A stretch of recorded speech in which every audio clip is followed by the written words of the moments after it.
এত সুন্দর বালক, এত সুন্দর বালক, তুমি ইলম কেন শিখনি?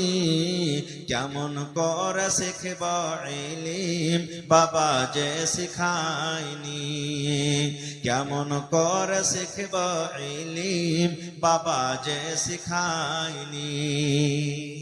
ছেলেটা বলছে কেমন করে ইলম শিখবো, আমার বাপ তো আমাকে শিখায়নি।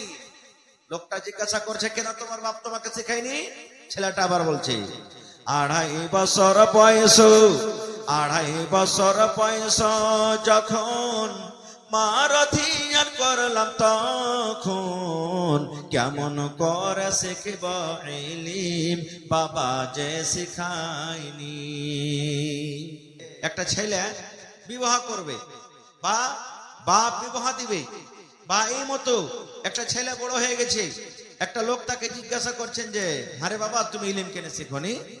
মেলায় ভাই এমন আছেন যে ওর কাপড়, ওর জ্যাকেট, ওর সোয়েটার, ওর জুতা মুঞ্জা দেখে বলবেন এটা মনে হয় ডিএম সাহেব, এটা মনে হয় এসপি সাহেব, মনে হয় এটা এসডিএম, এরকম দেখা মনে হবে।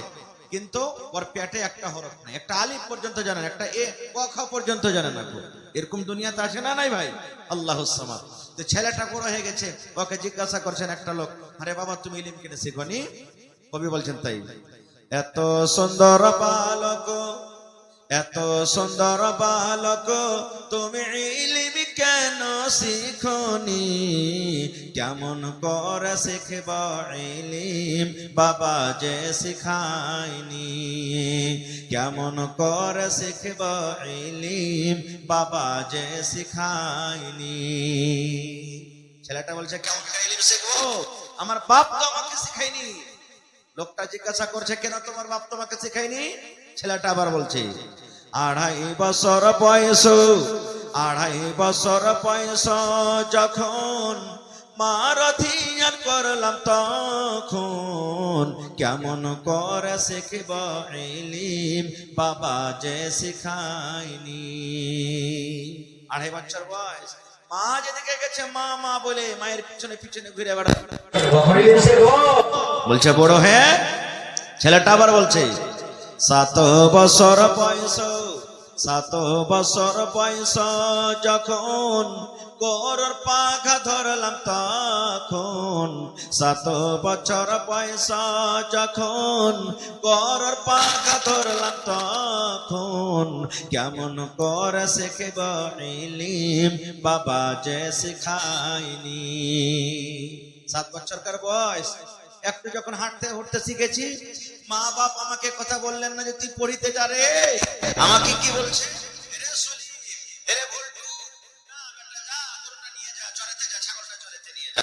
গরু ছাগল চড়াতে চলে গেছি। বলছে আর একটু বড় হ্যাঁ। ছেলেটা আবার বলছেন 10 বছর বয়স, 10 বছর বয়স যখন হালের মুঠা ধরলাম তখন কেমন করে শিখব ইলম, বাবা যে শিখায়নি। 10 বছরকার বয়স, বড় হইতে লেগেছে। তার বাপ কইছে তুই এখন জোয়ান হয়ে গেছিস বেটারে, যা হাল বাইতে যা, তুই খুব পারবি হাল বাইতে। হাল বাইতে চলে গেলাম। এখন হাল বাহার তো জামানা নাই, আল্লাহর রহমতে হাল বাইতে চলে গেলাম। এইবারে হাল বাইতে বাইতে বাইতে যখন একটু বড় হয়েছি, ঘন ঘন বাড়িতে আইবারি আসতে শুরু হয়ে গেল। তোর বেটার বিয়ে দিবি না? হ্যাঁ তোর বেটার বিয়ে দিবি না গে, কাম কাজ করতে তো পাইছে, বউকে খেটে খুঁটে খাওয়াইতে পারবে আলহামদুলিল্লাহ। 15 বছর বয়স হয়েছে। তখন ছেলেটা কি বলছে 15 বছর বয়স, 15 বছর বয়স যখন বিয়ে শাদী করলাম তখন কেমন করে শিখব ইলম, বাবা যে শিখায়নি। 15 বছরকার বয়স, বিয়ে হয়ে গেল। বলছে বিয়ে পড়া হবে না? ছেলেটা আবার বলছে 20 বছর বয়স, 20 বছর বয়স যখন ছেলে মেয়ের বাপ তখন কেমন করে শিখব ইলম, বাবা যে শিখায়নি। 20 বছর বয়স, 8 আনা 4 আনা হয়ে গেল। 8 আনা 4 আনা বুঝুন তো, বুঝেন ভাই? 8 আনা 4 আনা হয়ে গেল মানে কি ছেলে পিলে ছাপুকা হয়ে গেল। তখন ওরা বিস্কুট চাইবে, আব্বা বিস্কুট দেন, চকলেট দেন, টাকা দেন। তো ওদের জন্য খাটতে যাবো, খাতা কলম নিয়ে মাদ্রাসা পড়িতে যাবো, স্কুল পড়িতে যাবো, তো কখন ইলম শিখবো? দায়ী কে হলেন? বাপ। এজন্য প্রথমে কি করতে হবে? বাপকে ইলম শিখতে হবে। এই হাদিস আল্লামা নাসিরউদ্দিন আলমানি রাহিমাহুমুল্লাহ হাদিসটাকে সহিহ বলেছেন। কি? এক বাপ নিজের বেটির বিবাহ দিবে, বাপ নিজের বেটির বিবাহ দিবে, বেটি ইনকার করছে, আব্বা আমি এখন বিয়ে করব না। বাপ চলে গেলেন নবীর দরবারে, নবীজি আমি আমার মেয়ের বেটির বিবাহ দিব, আমার বেটি ইনকার করছে যে আমি বিয়ে করব না, হয়তো একটু বুঝান তো তাকে। নবীজি বললেন তোমার বেটিকে এনেছো? বলছেন না। বলছে যাও তোমার বেটিকে নিয়ে এসো। বেটির সাথে করে চলে গেলেন। এই আমার ভাইরা মায়েরা খালারা শোনেন, আল্লাহর নবী বলছেন, রে আল্লাহর বান্দি, তোমার আব্বা জান তোমার বিয়ে দিবে, হয়তো তোমার জন্য একটা সুন্দর ছেলে খুঁজেছে কিংবা খুঁজবে, তোমার আব্বা জান ইরাদা করেছে তোমার বিয়ে লাগিয়ে দিবে। আল্লাহর বান্দি তুমি ইনকার করো, তুমি রাজি হয়ে যাও, তোমার আব্বার কথাটা হলে মেনে নাও, তোমার আব্বা জানের কথা তুমি শুনে নাও, তোমার আব্বা জান তোমার বিয়ে দিবে, তুমি রাজি হয়ে যাও। তুমি ইনকার করছো, ইনকার করার কারণটা কি? বলছেন আল্লাহর বান্দি তুমি তোমার আব্বার কথা কেন মানো না? দেখেন ইলম কি জিনিস, পড়ালেখা কি জিনিস। এবার ওই বেটি ছেলে নবীকে কি বলছেন জানেন? আল্লাহ নবী গো, একটা কথা আপনাকে জিজ্ঞাসা করব নবী গো। কি কথা জিজ্ঞাসা করব? সেই বেটি ছেলে বলছে, নবীজি আমার আব্বা জান আমার বিয়ে লাগাবেন, কিন্তু নবী গো আমি এই কথাটা জানি না, আমার যেটা স্বামী হবে আমি স্বামীর খিদমত করব কেমন করে নবী গো? স্বামীর খিদমতের ব্যাপারে আমার কোনো জ্ঞান নাই। স্বামীর বাড়িতে কেমন ভাবে আমি থাকবো, শ্বশুরের খিদমত কেমন করে করব, শাশুড়ির খিদমত কেমন করে করব, কিভাবে আমার স্বামীর কাছে থাকবো, নিজের স্বামীর মনটাকে আমি কাটতে পারবো, আমার স্বামীর কিভাবে আমি হক করব, খিদমত করব, যে আমার স্বামীর হক আমি আদায় করতে পারবো, এই ব্যাপারে আমার কোনো জ্ঞান নাই, কোনো বুদ্ধি নাই। নবী গো আমার স্বামীর ব্যাপারে প্রথম আপনি আমাকে জ্ঞান দেন, যে আমার উপরে আমার স্বামীর কতটুকু হক করেছি আমি শুনবো, তারপর আমি ফয়সালা নিব। কত সুন্দর প্রশ্ন। নবীজি আমার স্বামীর কতটুকু আমি খিদমত করব, যে আমার স্বামী আমার পরে রাজি হবে, আমি হক আদায় করতে পারবো, এই ব্যাপারে আমার জ্ঞান নাই, আগে প্রথমে আপনি আমাকে বুঝান। নবী আমার কি বললেন? ওই পেটি ছেলের জন্য শুধু নয় রে, কিয়ামত পর্যন্ত যত মহিলা যত বেটি ছেলেরা দুনিয়াতে আসবেন সমস্ত মহিলাদের জন্যই হাদিস, সমস্ত মহিলাদের জন্যই জ্ঞান। নবী আমার বললেন, আল্লাহর বান্দি তোমার যেটা স্বামী হবে, তুমি যখন বউ হয়ে তোমার স্বামীর বাড়িতে তুমি চলে যাবে, তোমার যেটা স্বামী হবে, তোমার যেটা পাতি হবে, তোমার স্বামীর ওপরে তোমার স্বামীর ওপরে এত হক রয়েছে, তোমার ওপরে তোমার স্বামীর এতটুকু হক রয়েছে। আল্লাহর বান্দি রে, যদি তোমার স্বামীর গায়ে ফোঁট হয়ে যায়, তোমার স্বামীর গায়ে যদি ঘা হয়ে যায়, ঘা পেকে গেছে, ফোঁটটা পেকে গেছে, রক্ত বইছে, খুন চুইছে, খুন চুইছে, এই মতো অবস্থায় যদি তোমার স্বামী বলে, এ বিবি রে, এ আব্দুল্লাহর মা, খালেদার মা, জায়েদার মা, বিবি রে আমার ফোঁড়াটা পেকে গেছে, ঘাটা পেকে গেছে, রে আল্লাহর বান্দি যদি তোমার স্বামী তোমাকে বলে, বিবি রে আমার এই রক্তটাকে তুমি সাফ করে দাও, মুছে দাও, আমার এই পুঁজটাকে তুমি সাফ করে দাও, এই ঘাটটাকে তুমি সাফ করে দাও, কি দিয়া সাফ করো বিবি রে? তুলা দিয়ে সাফ করতে হবে না, কাপড় দিয়ে সাফ করতে হবে না, পানি দিয়ে সাফ করতে হবে না, আল্লাহ রাব্বুল আমিন তোমাকে জিহ্বা দিয়েছে বিবি রে, এই জিহ্বা দিয়ে চেটে চেটে চেটে চেটে তুমি এই রক্তকে সাফ করে দাও, জিহ্বা দিয়ে চেটে চেটে চেটে চেটে চেটে চেটে তুমি এই ঘাকে সাফ করে দাও। নবী বলেছেন, মহিলা যদি তোমার স্বামী এই মতো আদেশ করে তোমাকে, আর তুমি যদি জিহ্বা দিয়ে চেটে চেটে চেটে তোমার স্বামীর রক্তকে যদি তুমি সাফ করে দাও, তোমার উপরে তোমার স্বামীর এতটুকু হক রয়েছে বান্দি রে, এতখানি করার পরও তোমার স্বামীর তুমি হক আদায় করতে পারবে না। নারে তাকবীর। তাহলে কি বুঝলাম?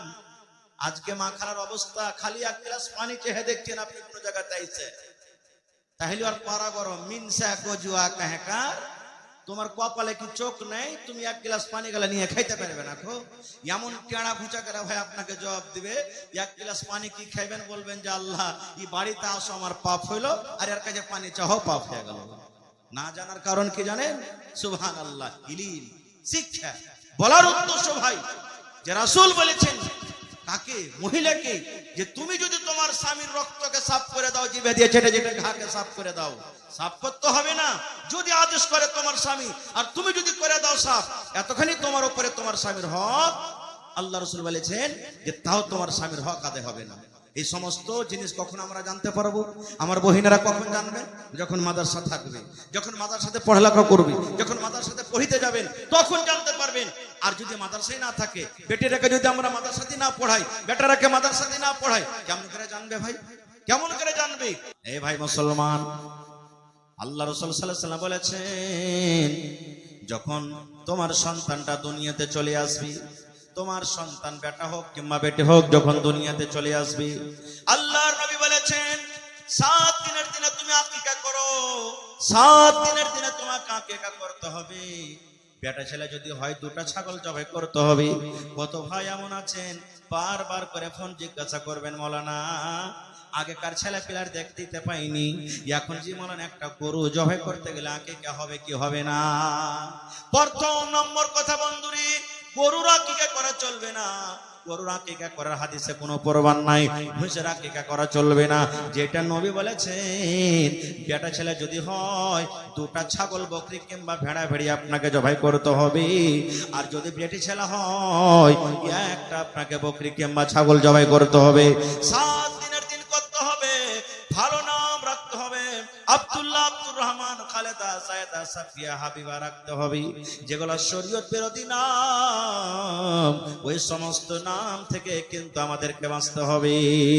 নারে তাকবীর। আমাদের নাম কি রাখা?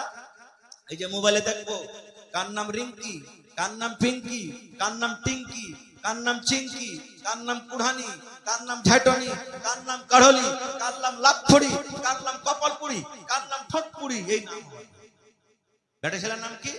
রিঙ্কু, চিঙ্কু, পিঙ্কু, টিঙ্কু, ডাবলু, এগুলা নাম। একটা গল্প বলছি ভাই আপনার সামনে 2 মিনিটে। গল্পটাতে ইবরাত আছে। এক জালসা হয়েছে, মাওলানা ওয়াজ করেছেন, দেখেন ভাই ছেলে পিলা বাড়িতে জন্ম নিতে গেলে নাম ভালো রাখতে হবে। মাওলানা ওয়াজ করেছেন, তো পিন্ডালের ভিতরে একটা মোটা হয়েছে মানুষ ছিল ভাই। ওই লোকটা ওর একটা বেটি হয়েছে, আর ওই বেটিটার নাম রেখেছে জোসনা। বেটিটার নাম কি রেখেছে? জোসনা। এইবারে মাওলানা যখন ওয়াজ শুনলেন যে এবারে ছেলে পেলার নাম ভালো রাখতে হবে, বাড়ি সকালবেলাতে গেছেন, কিছুদিন পর একটা ওর বেটা হয়েছে। ওর স্ত্রীকে বলছে, হাজি ওই যে বিজলি গ্রাম, এটা নাকি বিজলি না বিজলি, বিজয়লি, বলছে বিজয়লি গ্রামে হোসেন মাওলানা ওয়াজ করেছে যে ছেলে পেলার নাম ভালো রাখতে হবে, তো বেটা হয়েছে, তো চলো কোনো মাওলানার কাছে যাই, যে জিজ্ঞাসা করব। চলে গেলেন মাওলানা তৌহিদ আলম সাহেবের কাছে, বা চলে গেলেন আমার সভাপতি সাহেবের কাছে, বা চলে গেলেন কোনো মাওলানার কাছে, যে বলছেন যে মাওলানা আমার বেটা হয়েছে, একটা ভালো নাম গুলা রাখেন তো। তো মাওলানারা নাম রাখবেন বা যারা পড়ালেখা মানুষ নাম রাখবেন, তো ভালো নামটা রাখবে জি ভাই। তো মাওলানা বলছেন যে যাও তোমার বেটার নাম আব্দুর রহমান রাখো। যে মৌলভী সাহেব পুরানা পুরানা নামগালা কেন তুমি রাখছো জি, লয়া নামগালা বলো না। তো বলছে যাও তুমি ই করো তাহলে আব্দুল সাত্তার রাখো, এইটা আমার ভাতিজার নাম। তো বলছে তাহলে শহীদুর রহমান রাখো, এইটা আমার চাচতো ভাইয়ের নাম। তো কি করবে তাহলে? ওই যে নতুন একটা নামগালা রাখেন, ওই যে আশফাক আলম রাখো, ওই যেটা আমার ভাইনার নাম, এর নাম রাখা হবে না। আপনারা বলেন তো গ্রামে কোন এমন নাম নাই যে ওই নামটা পাওয়া যাবে না? আছে না নাই? মাওলানা মান্তিক পড়ালো, ভাবে চিন্তা করেছে এই নামের পছন্দ হবে না, তখন ওকে বলছে এক কাম করো, তোমার বেটার নাম ছিড়া রেখে দাও। কি রাখো? ছিড়া রেখে দাও। বলছে হ্যাঁ এটা নতুন নাম আছে জি মাওলানা, চলবে, এটা গ্রামের মধ্যে কহরির নাম নাই। ঠিক বেটার নাম হয়ে গেল কি? কথা বলে ছিড়া। ঠিক কিছুদিন পর আবার একটা বেটা হয়ে গেছে, ওর ফের দৌড়াতে দৌড়াতে চলে এসছে, মাওলানা ওই যেমন আগে নামটা রেখেছিলেন আর বড় বেটার নাম ছিড়ে, ওরকম ধরনের একটা নাম রাখেন যেটা গ্রামে কহরের নাম নাই। মাওলানা ভাবা চিন্তা করে বলছে এর নাম তুমি ফুটা রেখে দাও। কোহেল কাটার নাম ছিড়া, এর নাম ফুটা। বলছে হ্যাঁ এটা নাম ভালো আছে, গ্রামে কাহরির নাম নেই। দুটা বেটা হয়ে গেল। ফের থাকে থাকে থাকে থাকে কিছুদিন পর আবার একটা বেটা হয়ে গেছে। আর ফের মৌলানার কাছে চলে এসছে, মৌলানা বড় বেটার নাম হলো ছিড়ে, মাঝে বেটার নাম হলো ফুটা, এবার এর নামটা আপনি ভালো দেখো একটা নতুন নাম রাখেন। বলছে এর নাম তুমি রেখে দাও বাসি। কি রাখো? বাসি। তিনটা হয়ে গেল। ফের থাকে থাকে থাকে থাকে কিছুদিন পর আর একটা বেটা হয়ে গেছে। আর হ্যাঁ, আর আমারকে বর্তমান জামানাতে জয়টা বেটা হয়ে গেল তো এখানে টিকিট লেগে গেল নাকি? জয়টা বেটা হয়ে গেল, মনে করছে খালি মুচে তাল দিবে, কুঠি বোঝাবে আমার একদিন ইনশাআল্লাহ। তো 4 নম্বর বেটা হয়ে গেছে। আবার দৌড়াতে দৌড়াতে মৌলানার কাছে চলে এসছে, মৌলানা বড় বেটার নাম আপনি রেখেছেন ছিড়ে, দ্বিতীয় বেটার নাম রেখেছেন ফুটা, 3 নম্বর বেটার নাম রেখেছেন বাসি, 4 নম্বর বেটা হয়েছে মৌলানা এরকম একটা ভালো নাম গালা রাখেন। মৌলানা বলছেন যে তোমার 4 নম্বর বেটার নাম রেখে দাও লাঠি। কি রাখো? লাঠি। বড় বেটার নাম ছিড়ে, মাঝে বেটার নাম ফুটা, আর 3 নম্বর বেটার নাম হয়ে গেল কি? বাসি। 4 নম্বর বেটার নাম লাঠি, ছোট বেটার নাম। সময় কেটে যায়, জোসনা আস্তে আস্তে 15-16 বছরকার বয়সের হয়ে গেছে। এবার দেখতে আসবে বাড়িতে জোসনাকে। আপনারা বলেন ইমানদারির সাথে, আপনারা যদি 4-5টা ভাই থাকেন আর আপনার বাপ বাড়িতে আছেন গার্জিয়ান হিসাবে, যদি কোনো ভাইকে বা আপনার কোনো বোনকে দেখতে আসে, আপনার আব্বা বলবে না বেটারে শোন লোকজন বাড়িতে আসছে, ভালো হয়ে থাকবে বেটা, যেমনই আসবে কেউ পানি আনবি, কেউ খাইতে দিবি, কেউ বিছান কাঁথালে আসবি, কেউ কুরসি দিবি, কেউ কিছু দিবি, বলে কি বলে না ভাই? তো জোসনার বাপ মানে ওই ফুটা ছেড়ার বাপ বেটারাকে রাইতের বেলাতে বুঝেছে। কি বুঝেছে? প্রথম নম্বরে বেটা ছিঁড়াকে ডাক দেয়, বলছে বেটা ছিঁড়া যখন কুটুম বাড়িতে আসবে ধন রে, তাড়াতাড়ি করে তুই বেচিয়ান রেডি করে দিবি, বিছান লাগিয়ে দিবি। ছিঁড়ার কাম এটা হয়ে গেল। 2 নম্বর বেটা ফুটাকে বলছেন বেটা লোকজন যখন বাড়িতে আসবে তোর দায়িত্ব, তোর কাজ হলো বেটা রে পথনাতে করে করে তুই পানি দিয়ে দিবি। 3 নম্বর বেটাকে বলছেন বেটা রে বাসি যখন খাওয়ার টাইম হবে তাড়াতাড়ি করে তুই খানা রেডি করে দিবি। এই করে করে করে বেটারাকে কাম বুঝিয়ে দিলে। সকাল হইল 8টা-9টার সময়তে জোসনার বাপ অর্থাৎ ছিড়ার বাপ বলেতে পরিষদে বসে আছেন। ইস্কার পুত্র চড়ে রে ভাই, বেটার বাপ 2-4 জনকে সাথে নিয়ে জোসনাকে দেখতে এসেছে। বলিতে যেমনই তারা স্কার্পো থেকে নামবে, এবার জোসনার বাপ বলছেন বড় বেটাকে বেটা ছিঁড়ে বিছানা লিয়াইবা। ওটা না কাম দিয়েছিল ওকে, বেটা ছিঁড়ে বিছানা লিয়াইবা। যেমন বড় বেটাকে ডাকা, কুটুম তো জানে না যে ওর বড় বেটার নাম হলো ছিঁড়ে। এবার ওরা আপসে কথা বলা করছে, ভাই রে ইয়ারকে বাড়তে কুটুম তালি করা হবে না। বলছে কেন ভাই? বলছে ভাই রে ইয়ারকে বাড়তে ভালো বিছানা নাই, ছিঁড়ে বিছানা আছে, ছিঁড়ে বিছানা বসতে দিবি, এই জন্য ভাই রে ইয়ারকে বাড়তে কুটুম তালি করা হবে না। এই করতে করতে আরেকজন বলছে ঠিক আছে চল বিছানাগুলো দেখবো কেমন কতখানি ছিঁড়ে। 2 নম্বর বেটাকে ডাকতে বলছেন বেটা ফুটা বদনা লিয়াইবা। বলছে হবে কেমন আর বাড়ি ছিঁড়ে বিছানা সুন্দর বদনাতে পানি দিবে নাকি? হ্যাঁ, বলছে বেটা ফুটা বদনা লিয়াইবা। আবার ওরা কপারকে বলা বলি করছে, ভাই রে ব্যাপার খারাপ হয়ে গেল, এরা লোকজন ভালো নেই রে ভাই। বলছে কেন? বলছে ছিঁড়ে কাঁথাতে শুতে দিবে, বসতে দিবে, আর ফোটা বদনাতে আমাদেরকে পানি দিবে। এই করতে করতে 3 নম্বর বেটাকে ডাকতে বলছেন বেটা বাসি খানা লিয়াইবা। বলছে যাবা কাজ করতুম কুটুম করতুম আর করবো না, ছিঁড়ে কাঁথা দিবে, ফোটা বদনা দিবে, আর বাসি খানা খাওয়াইবে আমার। এই জন্য তো বলছে বেটা বাসি খানা লিয়াইবা, এর ঘাটে আর থাকা হবে না। ওরা ভাই পোলোরে ঘুরিয়ে আবার কুটুম যতটি এসেছিল পোলোরতে শহরে যেতে শুরু করেছে। জোসনার বাপ মনে মনে বলছে আল্লাহ রে কেন আমার কুটুমটা বাড়ি থেকে পালিয়ে গেল? বেটা ছিঁড়েকে ডাকনু, বেটা ফুটাকে ডাকনু, বেটা এই বাসিকে ডাকনু। 3 বেটার নাম নেওয়ার পর আমার কুটুম আমার বাড়ি থেকে চলে যায়। এবার 4 নম্বর বেটাকে একবার ডাক দিত, দেখছি বেটা লাঠি এখানে আইবা, বেটা লাঠি এখানে আইবা। কুটুম যখন শুনেছে ওরে বলছে ভাই রে তাড়াতাড়ি করে পালা, না পালালে এবার লাঠি দিয়ে কিন্তু সুতিয়ে দিবে। ভাইরে, তাহলে এই সমস্ত নাম যদি আমরা রাখি, তাহলে বলেন আমাদের ভবিষ্যৎ কি হবে ভাই? আমরা কোথায় যাব? শেরশাবাদীর নাম সব থেকে ডাবল, 3 ডাবল, 4 ডাবল, 5 ডাবল আসছে। আর সরকারের ঘরে আমি একটা বিএলও, আমি জানছি আধার কার্ডে মনে না কিছু, ভোটার আইডিতে কিছু, কেওলাতে কিছু, আর একখানটা কেওলাতে কিছু, ড্রাইভারি লাইসেন্সে কিছু। জানেন, ব্যাংকে আপনি চলে যাবেন, একটা লোকের টাকা আছে, বাহির থেকে বিদেশ থেকে টাকা পাঠাচ্ছে 1 লক্ষ টাকা ওর বেটা, আর এক কাগজে লেখা আছে ইউসুফ, আর এক কাগজে লেখা আছে মোহাম্মদ ইউসুফ। এক কাগজে ইউসুফ আর এক কাগজে মোহাম্মদ ইউসুফ। 3 দিন 4 দিন চক্কর লাগিয়ে দিচ্ছে। ম্যানেজার সাহেব বলছেন যে তুই টাকা পাবি না। বলছে কেন পাবো না? বলছে তোর নাম দুরকম হইতে পারে না, যেটা নাম হবে একটাই, একটাতে লেখা আছে ইউসুফ, একটাতে আছে মোহাম্মদ ইউসুফ। এখনো দেখবেন কত ভাই এমন আছেন, ওর আধার কার্ডে নাম কিছু আছে, আর ভোটার আইডিতে কাছে আর নাম কিছু আছে, কেওলাতে নাম কিছু আছে। কখন আপনারা শিখবেন?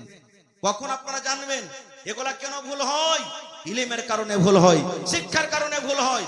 এখন আমরা জানতে পারি না, এখন আমরা জানতে পারি না। এই জন্য প্রত্যেক মুসলমানকে পড়ালেখা হইতে হবে, কমপক্ষে ওর নামটা তো চৌস হবে, নামটা তো ঠিক করে শিখতে পারবে। আল্লাহুস সামাদ। তো ভাই আমার, প্রথমে করতে হবে কি? 7 দিনকে দিন আকিকাত করতে হবে, আর ছেলে হোক মেয়ে হোক ভালো নাম রাখতে হবে। তারপর আমাদেরকে কি করতে হবে? সুবহানাল্লাহ। যখন ছেলেটা কথাবার্তা বলতে শুরু হয়, আমরা কি বলি? যখন খালা আসেন বাড়িতে, দাদি নানি আসেন, বল বেটা বল, টাই টাই বাবা। টাই টাই বলে না, টাটা বলে। কি বলে জি ভাই? Tata, tata, bye bye. কেন শিখাবেন টাটা? টাটা কোন হাদিসে আছে? বাই বাই কোন হাদিসে আছে? আল্লাহ রাসূল বলেছেন তুমি সালাম শিখাও, সালাম শিখাও। আর সালাম শিখাবো কেন করে জি ভাই? রাসূল বলেছেন তুমি যদি তোমার বাড়িতে, নিজের বাড়িতে ঢুকো, তাও তোমার স্ত্রী বাড়িতে আছে, তুমি জানছো কেহ নাই, তোমার বিবিকে সালাম দাও, সালাম দাও। আর আমরা সালাম কেমন করে দিব জানেন? তুই ধর্মা কুণ্ডে গেলি রে, এই শালা খুব বিষ্ণি কাহে কার কুণ্ডে চলে গেল বে, হ্যাঁ কুণ্ডে চলে গেল, এই তো আমাকে সালাম। আর মা খালারা কি করবে জানেন? তাই তরকারি কিনতে হবে, বেলা ডুবতে গেছে, হাগে হাগে, হার কপাল পোড়াটা কুণ্ডে চলে গেল, হাগে হাগে, কখন হাট বাজার যাবে, মানে হাগে হাগে করে এমন করে কল্প করবে মনে হয় ওর শাশুড়ি। কাহারি লাইন পাঘারে। এই নওজওয়ান মুসলমান, এগুলো আমাদেরকে শিক্ষা দরকার। আপনি যেমন করবেন আপনার ছেলে ফেলে শিখবে। আজকে আমরা শিখাবো কি ছেলেরাকে? কত বাপ এমন আছে, নাউজুবিল্লাহ সুম্মা নাউজুবিল্লাহ, কত বাপ এমন আছে, বেটা বড় হয়ে গেছে, বেটাকে বলছে আব্দুল্লাহ রে একটা বিড়ি গলা দেনা রে বেটা, চাহে না? কত চাচা এমন আছে, ভাতিজাকে বলবে বা বাপকে বলবে, বা কত বাপ এমন আছে ওর ছোট ছোট বেটাকে বলবে আব্দুর রহমান রে, কইছে কি জি আব্বা, কই তোর বড় ভাই ঢাকুনের উপরে দেখাতে বিড়ি টিড়ি গলা আছে কিনা। বিড়ি পাইলেছে, আগুন নেই, সালাই নেই, জি আব্বা কি করবো? কইছে যে আখাতে ধরিয়ে লিয়াই। আখাতে আগুন নেই, একটু ধিমে ধিমে কোন রকম আগুন আছে। ছেলেটা কইছে আব্বাজি সালাই পাই না, আর ধিমে ধিমে আগুন আছে, কেমন করে ধরাবো? ধরে শালার খেপা তোকে কত শিখাবে রে, মার না এক টানবে, দেখ শিখছে, ধরছে কি ধরে না। সুবহানাল্লাহ। মুসলমান নওজওয়ান আমরা আছি কোথায় রে ভাই? আমাদের ছেলেরা কোথায় চলে গেল? কখন আমরা আপনারা আকাল করব? এতগুলি হওয়ার পর আমরা ইলম শিখতে চাই না, জ্ঞান শিখতে চাই না। ভাই আমার, কথা বলার মেলাই আছে, আমার সময় শেষ হয়ে আসছে। আমি আপনাদের সামনে মাত্র আর 20 মিনিট আছে। ইচ্ছা ছিল যে আপনাদের সামনে 1.5-2 ঘন্টা 2.5 ঘন্টা বক্তব্য রাখবো, কিন্তু ভাই ঠান্ডার সময়, আর আমার পিছনে আরো 2 জন বিখ্যাত বক্তা আপনাদের সামনে আসবেন ইনশাআল্লাহ তাআলা, তারাকে শুনতে হবে। এই জন্য ভাই আজকে 20 মিনিটের মধ্যে এই ইদারার জন্য সুবহানাল্লাহ। আর একটা কথা বলে দিই, ইলম কি জিনিস, আর একটা কথা বলে দিই। যখন আল্লাহ রাসূল সাল্লাল্লাহু আলাইহি সাল্লামের জামানাতে একটা গাজওয়ায়ে বাদর, প্রথম ইসলামের যুদ্ধ হয়েছিল, ৭০ জন বেঈমান মুশরিক ধরা পড়েছিল। কিছুদিন পর নবীজি বললেন টাকা লাওয়ার ছেড়ে দাও, টাকা লাওয়ার ছেড়ে দাও। সাহাবায়ে কেরামকে মাশওয়ারা করে, যেই বেঈমান মুশরিকের কাছে টাকা ছিল না, নবীজি বললেন তোমরা আমাদের ছেলে মেয়েকে পড়াও, তোমরা আমাদের ছেলে মেয়েকে ইলম শেখাও, আর শেখার পর ওইটাই তোমাদের জন্য টাকার মজুরি হলো, আর তোমরা এখান থেকে চলে যাও। আপনারা বলবেন হাজী মাওলানা বড় বড় মানুষ আমরা হয়ে গেছি, কেমন করে ইলম শিখবো? কেমন করে শিখবো? লজ্জার কথা নয়, হাদিসের কথা বলছি। আল্লাহর নবী একদিন বসে আছেন, নবীর পাঞ্জরে নবীর একজন স্ত্রী, মনে হয় উম্মে সালামা রাদিয়াল্লাহু তাআলা আনহা, মনে হয় নবীর স্ত্রী বসে আছেন, আর একজন মহিলা নবীকে এসে পড়াশোনা করছেন। কি পড়াশোনা জানেন? কথাটা লজ্জার, কিন্তু সত্য কথা বলছি। পড়ার শুধু আপনাকে গুরুত্বটা দেখাচ্ছি। কি কথা বলছেন? আল্লাহ নবী গো, একটা বেটি ছেলে, একটা মহিলা যদি স্বপ্ন দেখে, স্বপ্ন দেখা পর তাকে কি গোসল করতে হবে নবী গো? আপনারা স্বপ্ন দেখেন না? উড়ে বেড়াচ্ছি হেলিকপ্টারে, দিল্লিতে উড়ে বেড়াচ্ছি, কোন জায়গাতে যাচ্ছি, হয়তো কোন বেটি ছেলের হাত ধরে আমরা চলে যাচ্ছি। বিভিন্ন রকমের শয়তান মানুষ, শয়তান স্বপ্ন দেখায়।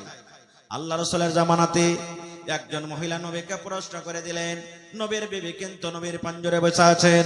আল্লাহর নবী গো, যদি মেয়ে ছেলেরা স্বপ্ন দেখে তাহলে কি তাদেরকে গোসল করতে হবে নবী গো? নবী আমার বললেন, আল্লাহর বান্দিরে, ইদারাতিল মা, স্বপ্ন দেখা পর যদি তোমার কাপড়টা ভিজে ভিজে লাগে, তোমার কাপড়টা যদি ভিজে ভিজে মনে হয়, তোমাকে যদি লাগে আমার কিছু বের হয়েছে লজ্জাস্থান থেকে, তাহলে তোমার উপরে গোসল ফরজ হয়ে গেছে, তোমাকে গোসল করতে হবে।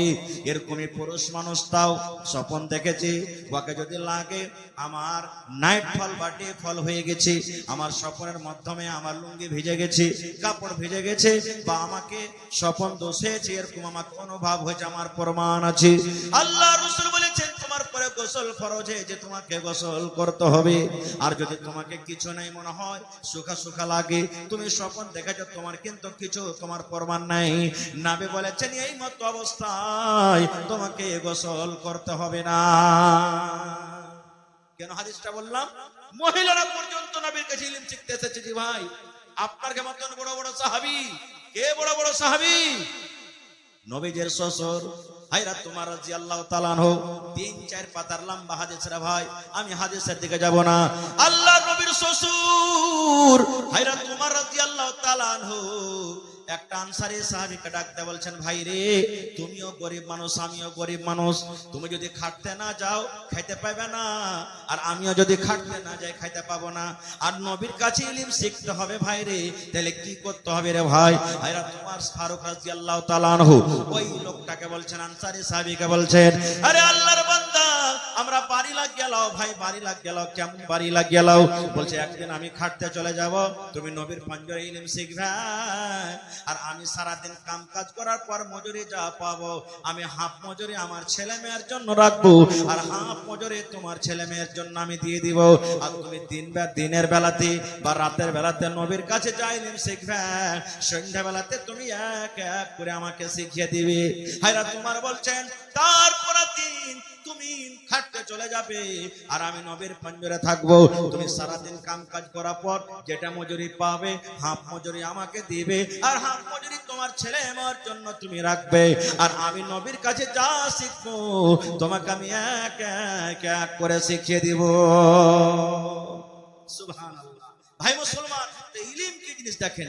বড় বড় সাহাবী হযরত আবু বকর রাদিয়াল্লাহু তাআলা আনহু ইলম শিখেছেন, হযরত আবু হুরায়রা রাদিয়াল্লাহু তাআলা আনহু এত পড়ালেখা ছাড়া কিছু কামই ছিল না, অনেক হাদিস এসেছে। সুবহানাল্লাহ। তো ভাই আমার, এই মাদ্রাসা একটা দ্বীনি ইদারা, এই মাদ্রাসা একটা শিক্ষার জায়গা।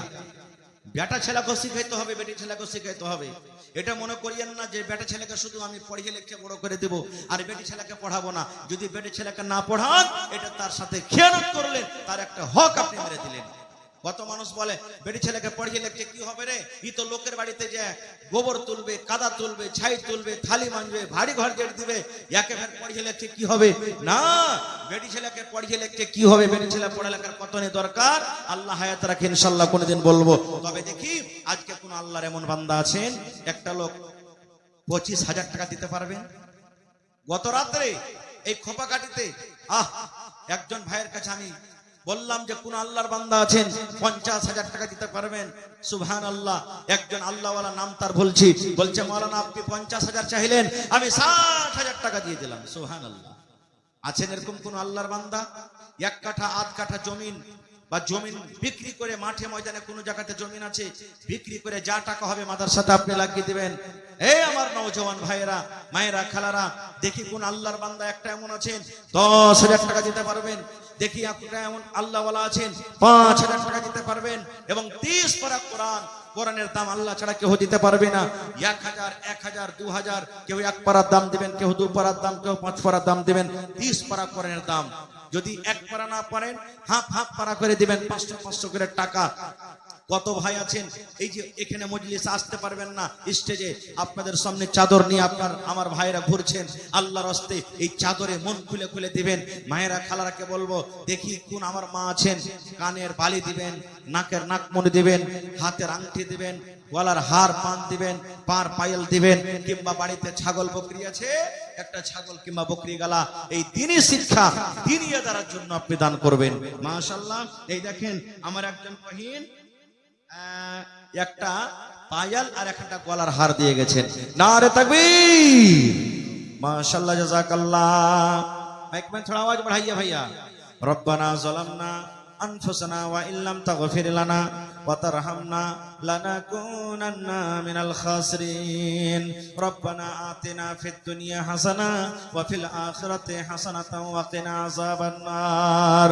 ऐ रब्बुल आमीन, দেখো তোমার বান্দাদেরকে তামাশা, এই গহনা কত আর মানে জিনিস আল্লাহ জি নবীর জামানাতে গহনা দান হতো, আজকে সেই দিনটা ইয়াদ হয়ে গেল, সেই দিনটা তাজা হয়ে গেল।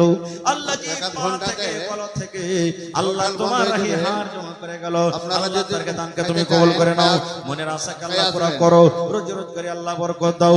আত্মীয় স্বজন যারা কবরে চলে গেছেন তাদের কবরে তুমি জান্নাতের বিছানা দিয়ে দাও।